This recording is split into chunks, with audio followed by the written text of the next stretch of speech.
Hola, el día de hoy les vamos a explicar parte del Código Tributario, específicamente el título preliminar, libro 1 y libro 2. Somos el Grupo Rojo, el cual está integrado por Chiroque Sánchez, Gladys Sofía, Coronado Lamadrid, Luis Ángel, Osorio Solís, Kevin Guillermo, Salvador Reyes, Lady Sofía, Torres Cortés, Abelardo Gabriel y quien les habla Chávez Enríquez Caterine Eliane. Estudiantes de la Universidad Nacional Pedro Ruiz Gallo y cursando la carrera profesional de Contabilidad cuarto ciclo. Código Tributario, título preliminar. El título preliminar está conformado por 16 normas. Norma 1, contenido, donde menciona que el presente código establece los principios generales, instituciones, procedimientos y normas del ordenamiento jurídico tributario. Norma 2, ámbito de aplicación, donde indica que los tributos tienen tres clasificaciones: impuestos, contribuciones y tasas. Norma 3, fuentes del derecho tributario. Indica el respeto a la jerarquía de normas o leyes, donde la Constitución Política del Perú es la de mayor rango y en menor rango tenemos a las resoluciones directorales o jefaturales. Norma 4. Principio de legalidad y reserva de ley. Indica que solo por ley o decreto legislativo se podrá crear, modificar y suprimir tributos, conceder exoneraciones y beneficios tributarios. Norma 5. Ley de presupuesto y créditos suplementarios. La ley de presupuesto no puede crear ni modificar normas de aspecto tributario. Norma 6. Modificación y derogación de normas tributarias. Las normas tributarias solo se derogan o modifican por otra norma que sea del mismo rango o de un rango superior. Norma 7. Reglas generales para la dación de exoneraciones, incentivos o beneficios tributarios, donde deben estar claros los objetivos, beneficiarios y tener en cuenta que tiene una vigencia de 3 años como máximo. Norma 8. Interpretación de normas tributarias, donde no se puede inferir o deducir algo que no esté señalado en la ley. Norma 9. Aplicación supletoria de los principios de derecho. El empleo de normas distintas a la del Código Tributario debe hacerse respetando su naturaleza. Norma 10. Vigencia de las normas tributarias. Las leyes tributarias rigen desde el día siguiente de su publicación en el Diario Oficial del Peruano, salvo disposición contraria. Norma 11. Personas sometidas al Código Tributario y demás normas tributarias. Hace referencia a las personas naturales o jurídicas, sociedades conyugales, sucesiones indivisas u otros entes colectivos nacionales o extranjeros domiciliados en el Perú. Norma 12. Cómputo de plazos.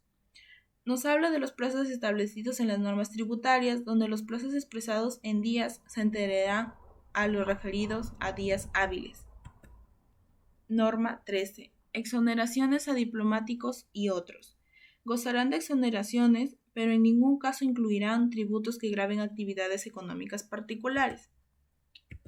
Norma 14. Ministerio de Economía y Finanzas. El Poder Ejecutivo, al proponer, promulgar y reglamentar las leyes tributarias, lo hará exclusivamente por conducto del Ministerio de Economía y Finanzas. Norma 15. Unidad impositiva tributaria. La UIT es el valor de referencia para las normas tributarias, donde su valor actual al año 2022 es de 4.600 soles. Norma 16. Calificación, elusión de normas tributarias y simulación. Busca detectar actos que reporten menos carga fiscal, que eviten y disminuyan el pago de tributos y que no correspondan a la realidad económica de las operaciones. Libro 1. Llamado la obligación tributaria. Título 1. Disposiciones generales. Artículo 1. Concepto de la obligación tributaria. La obligación tributaria es el vínculo entre el acreedor y el deudor tributario. Artículo 2. Nacimiento de la obligación tributaria. La obligación tributaria surge como consecuencia de la necesidad de pagar tributos para el sostenimiento de los gastos del Estado. Artículo 3. Exigibilidad de la obligación tributaria. Es exigible en los siguientes casos: cuando deba ser determinada por el deudor tributario y cuando deba ser determinada por el acreedor tributario. Artículo 4. Acreedor tributario, el cual puede ser asignado mediante ley, tales como gobiernos centrales, regionales y locales. Artículo 5. Concurrencia de acreedores. Indica que si el patrimonio del deudor es insuficiente para hacer frente a sus obligaciones, éste se repartirá proporcionalmente entre todos los acreedores. Artículo 6. Prelación de deudas tributarias. Gozan de orden de prioridad o preferencia ante otras que puedan existir. Artículo 7. Deudor tributario. Es la persona o entidad que asume la obligación tributaria. Artículo 8. Contribuyente. Es la persona obligada a cumplir determinadas obligaciones tributarias por la realización de actividades económicas en el país. Artículo 9. Responsable. Es aquel que, sin tener la condición de contribuyente, debe de asumir la obligación del pago de tributos. Artículo 10. Agentes de retención o percepción, los cuales serán designados mediante decreto supremo. Título 2. Deudor tributario. Se descompone en dos capítulos. Domicilio fiscal. Capítulo 2. Responsables y representantes. El domicilio fiscal es el lugar para todo efecto tributario, mientras que el capítulo 2 nos habla de las personas responsables cuando se dejan de pagar las deudas tributarias. El capítulo 1 a la vez se divide en 5 artículos. El artículo 11 nos habla del domicilio fiscal y procesal. El domicilio fiscal es el lugar físico. El procesal es el lugar físico o electrónico por el cual la administración tributaria comunica al deudor tributario sobre algún proceso de verificación o fiscalización. El artículo 12 y 13, la presunción de domicilio para personas naturales y jurídicas, nos dice que es el lugar donde permanece por un tiempo mayor a 6 meses, donde se desarrolla su actividad económica y los bienes relacionados del bien. El artículo 14 y 15, la presunción de domicilio de domiciliados en el extranjero y para entidades que carecen de personería jurídica, la representación es mediante un representante legal. El capítulo 2, responsables y representantes, el artículo 16, representantes y responsables solidarios, son los padres de incapaces, mandatarios, administrados, los representantes legales. El artículo 17, tenemos los herederos y legatarios. El artículo 18, responsables y solidarios, son las empresas porteadoras, agentes de retención y percepción. El artículo 19, los responsables solidarios por hecho generador, personas que se verifique un mismo hecho generador de obligaciones tributarias. El artículo 20, derechos de repetición, son sujetos obligados al pago del tributo. Pueden exigir a los respectivos contribuyentes la devolución del monto pagado. El artículo 21, la capacidad tributaria, son para personas naturales y jurídicas, comunidades de bienes, sucesiones indivisas. Luego tenemos el artículo 22, que es la representación de personas naturales y sujetos que carecen de personería jurídica. Aquí tenemos los representantes legales por personas naturales y personas jurídicas, el administrado. El artículo 23, las formas de acreditar la representación se realiza mediante documento con firma legalizada notarialmente. El artículo 24, efectos de la representación, deriva del actuar de sus respectivos representantes. Luego tenemos el título 3, que es la transmisión y extinción de la obligación tributaria. Esta se divide en 4 capítulos. El capítulo 1, las disposiciones generales, nos habla del vínculo entre el acreedor y deudor tributario. El capítulo 2, la deuda tributaria y el pago, es la obligación que debe cumplir el deudor tributario. El capítulo 3, la forma de extinguir la obligación tributaria mediante compensación, condonación y consolidación. Y el capítulo 4, prescripción, que es la acción de la SUNAT para determinar la deuda, el pago y las sanciones. Veamos el capítulo 1. Se divide en 3 artículos. El primer artículo nos dice la transmisión de la obligación tributaria. Se transmite a los sucesores y demás adquirientes a título universal. Artículo 26. Transmisión convencional de la obligación tributaria por el pago, compensación, consolidación y condonación. Luego el artículo 27 nos habla de la extinción de la obligación tributaria, anteriormente mencionados, los 4 mecanismos para que se extinga esa obligación. Luego tenemos el capítulo 2, que es la deuda tributaria y el pago. El artículo 28 nos habla de los componentes de la deuda tributaria, que son tres: el tributo, multas e intereses. El artículo 29, lugar, forma y plazo de pago. La forma es la que señala la ley, el lugar determinado por la administración tributaria y el plazo, si es de determinación anual, los 3 primeros meses del año siguiente, y determinación mensual, los 12 días hábiles del mes siguiente. El artículo 30, obligados al pago, es efectuado por los deudores tributarios. El artículo 31, imputación del pago, se imputará primero al interés moratorio y luego al tributo o multa. El artículo 32 nos habla que las formas de pago de la deuda tributaria, entre ellas tenemos el dinero en efectivo, la nota de créditos negociables, débitos en cuenta corriente o de ahorros. El artículo 33, los intereses moratorios, que es un monto menor al 10% por encima de la tasa activa del mercado promedio mensual. Luego tenemos el artículo 34, cálculo de intereses en los anticipos y pagos a cuenta, que se aplicará hasta el vencimiento o terminación de la obligación principal. El artículo 35 es artículo derogado. El artículo 36, aplazamiento y fraccionamiento de deudas tributarias, se puede conceder aplazamiento o fraccionamiento para el pago de la deuda tributaria con carácter general, excepto en los casos de tributos retenidos o percibidos. El artículo 37, la obligación de aceptar el pago. El órgano competente para recibir el pago no podrá negarse a admitirlo, aun cuando no cubra la totalidad de la deuda tributaria. El artículo 38, devoluciones de pagos indebidos o en exceso, en el periodo comprendido entre el día siguiente a la fecha de pago y a la fecha en que se ponga a disposición del solicitante la devolución respectiva. Y por último, el artículo 39, que son las devoluciones de tributos administrados por la SUNAT, que se realizan mediante cheques no negociables, resoluciones de superintendencia y mediante decreto supremo. Luego tenemos el capítulo 3, que son las formas de extinción: la compensación, la condonación y la consolidación. La compensación se realiza de manera total o parcialmente.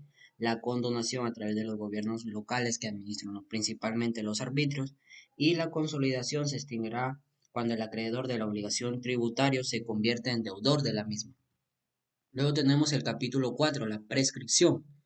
Eh, Tenemos el artículo 43, los plazos de prescripción, que prescribe a los 4 años y a los 6 años para quienes no hayan presentado la declaración respectiva. Artículo 44 nos habla de los cómputos de los plazos de prescripción.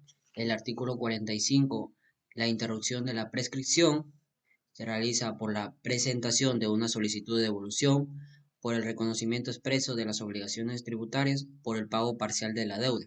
La suspensión de la prescripción, artículo 46, se puede realizar durante la tramitación del proceso contencioso tributario, durante la tramitación de la demanda contencioso administrativa, del proceso constitucional de amparo o de cualquier otro proceso judicial. El artículo 47, la declaración de la prescripción solo puede ser declarada a pedido del deudor tributario. Artículo 48, momento en que se puede oponer la prescripción en cualquier estado del procedimiento administrativo o proceso judicial. Y el artículo 49, el pago voluntario de la obligación prescrita. El pago voluntario de la obligación prescrita no da derecho a solicitar la devolución de lo pagado. Libro 2 del Código Tributario. Título 1. Órganos de la Administración. Artículo 50. Competencia de la SUNAT. SUNAT es el componente para administrar los tributos internos y derechos arancelarios. El artículo 52. Competencia de los gobiernos locales, conformado por municipalidades provinciales y distritales. El artículo 53. Órganos resolutores. Está el Tribunal Fiscal, la SUNAT y los gobiernos locales. El artículo 54. Exclusividad de las facultades de los órganos de la Administración. Solo los órganos de la Administración pueden ejercer sus facultades en plenitud. Título 2. Facultades de la Administración Tributaria. Capítulo 1. Comprende el artículo 55, facultad de recaudación. La SUNAT es quien realiza el cobro de las deudas pendientes relacionadas al ámbito tributario. El artículo 56. Medidas cautelares previas al procedimiento de cobranza coactiva. La medida cautelar es una resolución donde se emite una sentencia final, y la cobranza coactiva es un procedimiento realizado por la SUNAT para exigir o reclamar el pago de las deudas tributarias pendientes. El artículo 57. Plazos aplicables a las medidas cautelares previas. Existen dos: deudas no exigibles coactivamente, que brindan un plazo de 1 año, y las deudas exigibles coactivamente, que se inician por medio de una notificación otorgando 45 días hábiles. El artículo 58, medidas cautelares previas a la emisión de las resoluciones u órdenes de pago. Se realiza en casos donde la SUNAT utiliza trabas para asegurar el cumplimiento de las deudas tributarias. Capítulo 2. Facultades de determinación y fiscalización. El artículo 59. Determinación de la obligación tributaria. Se puede realizar por el deudor tributario, es quien verifica la realización del hecho generador. El artículo 60. Inicio de la determinación de la obligación tributaria. Es por el deudor, por el acto o declaración, y la administración tributaria por iniciativa o denuncia de terceros. El artículo 61. Fiscalización o verificación de la obligación tributaria, efectuada por el deudor tributario. El deudor tributario puede protegerse con sus derechos al presentar algún tipo de sustentación y al observar ciertas irregularidades. El artículo 62. Está orientado al cumplimiento de las obligaciones tributarias formales y sustanciales. En el ejercicio de la función fiscalizadora incluye la inspección, investigación y el control del cumplimiento de las obligaciones tributarias, incluso aquellos sujetos que gocen de exoneración o beneficios tributarios. El artículo 63. Determinación de la obligación tributaria sobre la base cierta y presunta. Base cierta considera todos los elementos que existen en forma directa para conocer el hecho generador, y la base presunta los hechos y circunstancias por relación normal con el hecho generador. El artículo 64. Supuestos para aplicar la determinación sobre la base presunta. Artículo 65. Presunciones. Artículo 66. Presunción de ventas o ingresos por omisiones en el registro de ventas o el libro de ingresos, o en defecto en las declaraciones juradas cuando no se presente o no se exhiba dicho registro o libro. El artículo 67. Presunción de ventas o ingresos por omisiones en el registro de compras, o en su defecto en declaraciones juradas cuando no se presente o no se exhiba dicho registro. El artículo 68. Presunción de ingresos omitidos por ventas, servicios u operaciones gravadas por diferencia entre los montos registrados o declaraciones por el contribuyente y los estimados por la administración tributaria por el control directo. El artículo 69. Presunción de ventas o compras omitidas por diferencia entre los bienes registrados y los inventarios. El artículo 70. Presunción de ventas o ingresos omitidos por el patrimonio no declarado o no registrado. El artículo 71.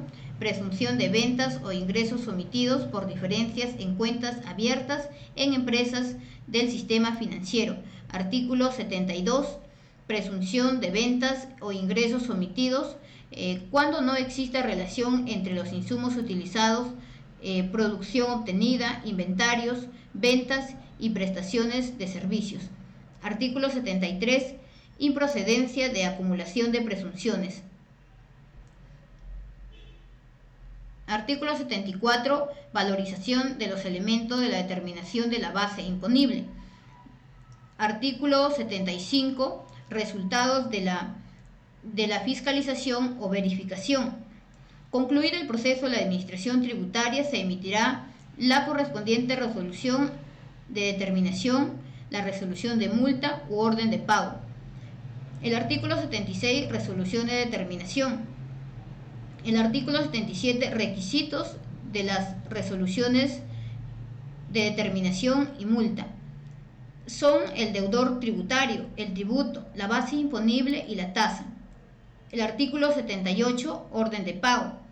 Es el acto en virtud de la cual la administración exige al deudor tributario la cancelación de la deuda.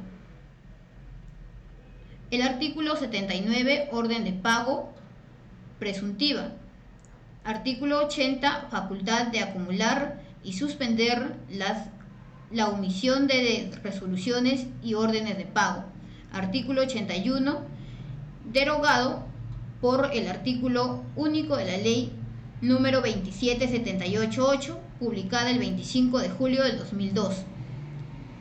El capítulo 3, facultad sancionadora, comprende el artículo 82.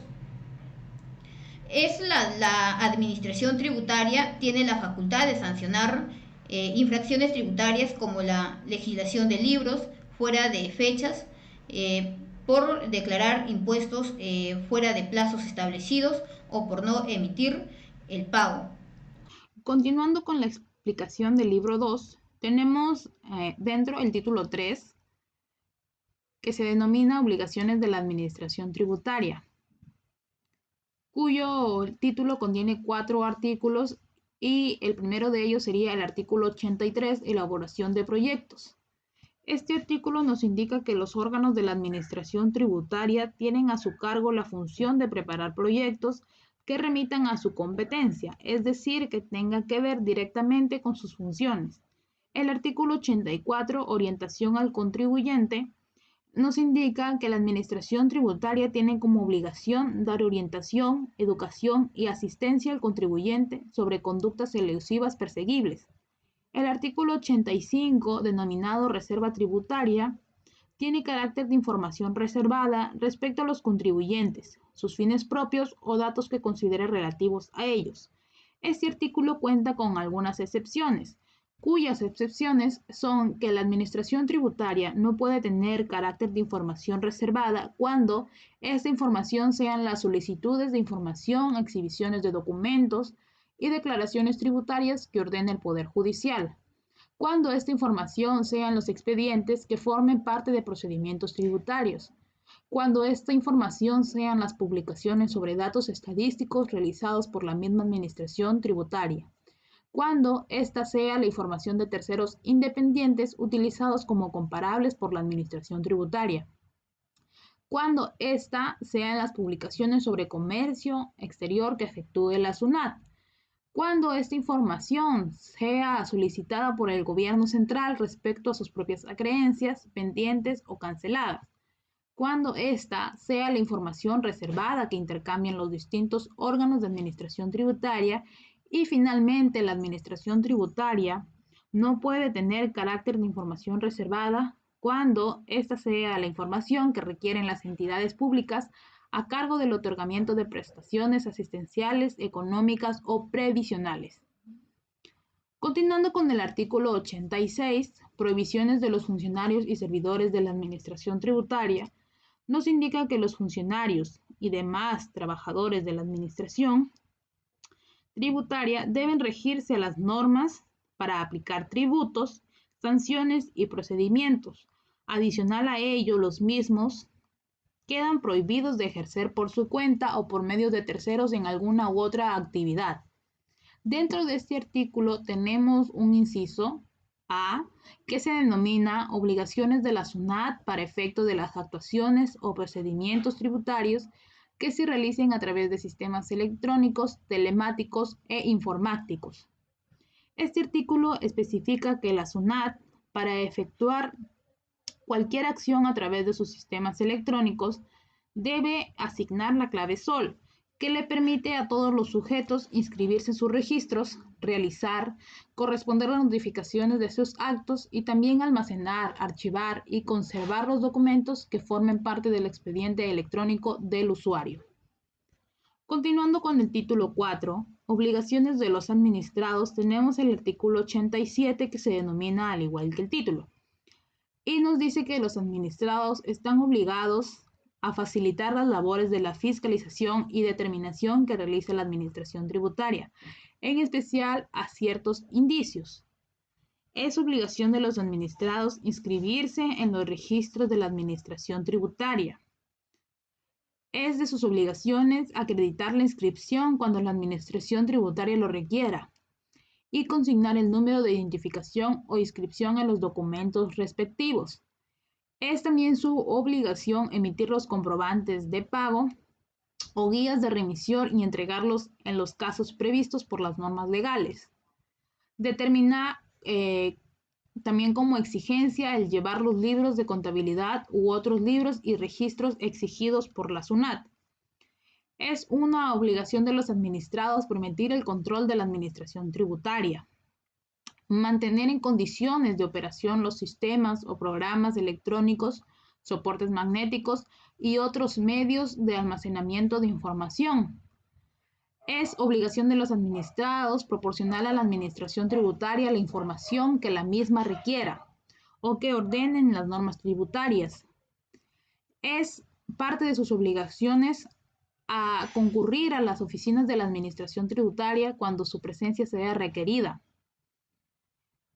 Parte de sus obligaciones también es el almacenar, archivar y conservar los libros y registros llevados de manera manual, mecanizada o electrónica.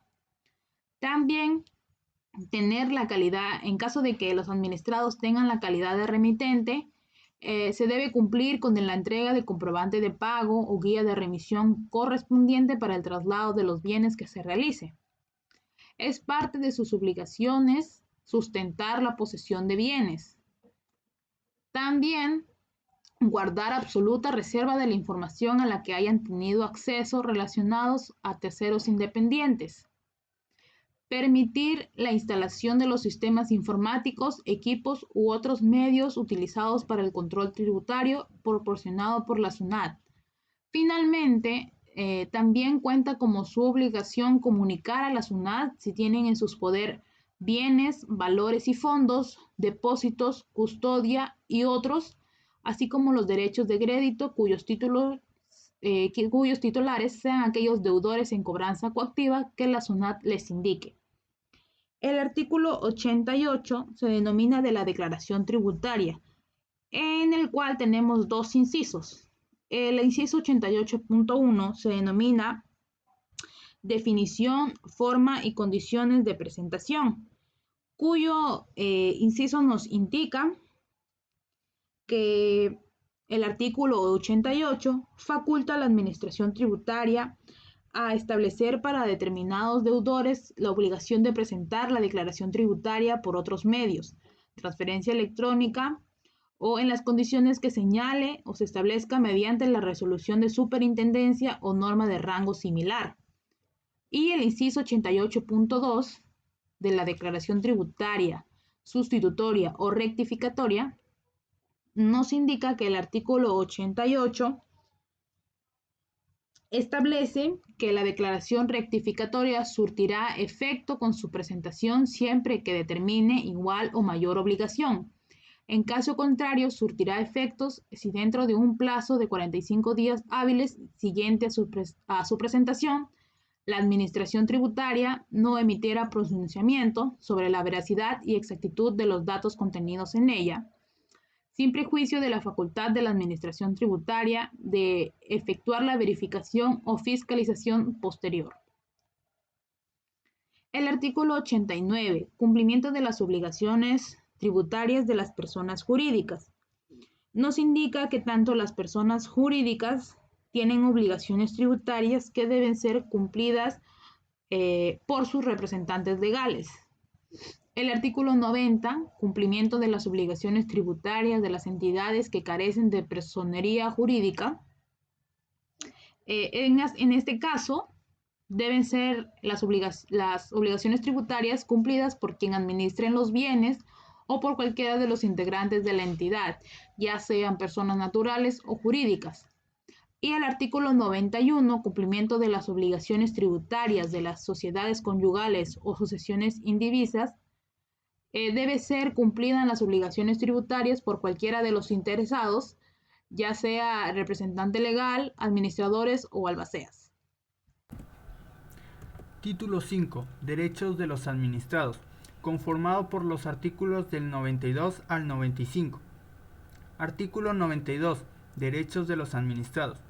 Los administrados tienen derecho a ser tratados con respeto y consideración por el personal al servicio de la administración tributaria, exigir la devolución de lo pagado indebidamente o en exceso, de acuerdo a las normas vigentes, interponer reclamo, apelación o demandas contencioso administrativa, conocer el estado de tramitación de los procedimientos en que sea parte, así como la identidad de las autoridades de la administración tributaria encargada de aquellos procesos.